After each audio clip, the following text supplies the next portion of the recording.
Now this is a bit obscure, but stick with me here. There's a Hey everyone, Chris with 8 bells and all's well. Hope you're doing good on this Monday.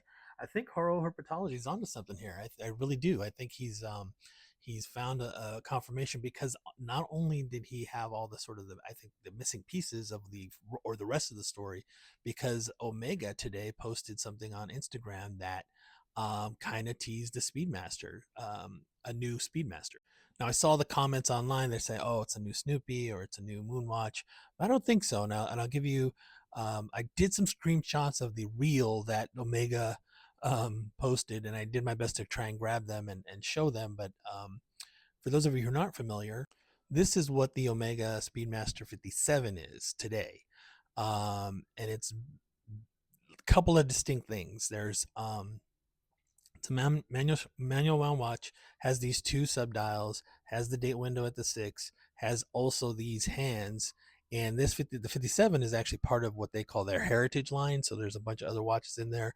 And historically, this watch has always had a steel bezel, a steel tachymeter scale on the bezel. It's never had a ceramic bezel. And when you look at the shots that I grabbed, you'll see why that might be important. This is the first shot I grabbed. It was nothing big deal, just kind of saying Omega Speedmaster. One of the things that they don't show in any of the screen grabs, and I watched it the reel several times, to try and get an idea of what they were showing here. They didn't show the hands of the watch. They showed the seconds hand, but not the hour or minute hand. Here's the bezel shot that I was able to grab, and you can see that's definitely a ceramic bezel. Um, Definitely has all the hallmarks of a ceramic tachymeter scale. You can't really tell much here. The lighting's kind of off, but it sounds like, or it looks like, and the tagline too is also from the shadows. Something comes from the shadows, something like that. So it definitely looks like they're adding a ceramic bezel to the 57. The other reason why I think it's a 57, not only with Horo Herpetology had pointed out, but also if you look at this subdial here, you see that subdial is a recessed subdial.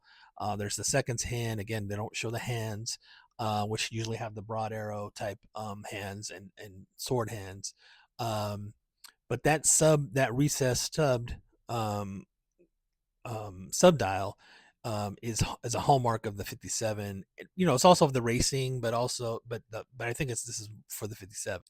The thing you can't really see right there on the bottom is whether there's a date window there. I couldn't see if there was a date window.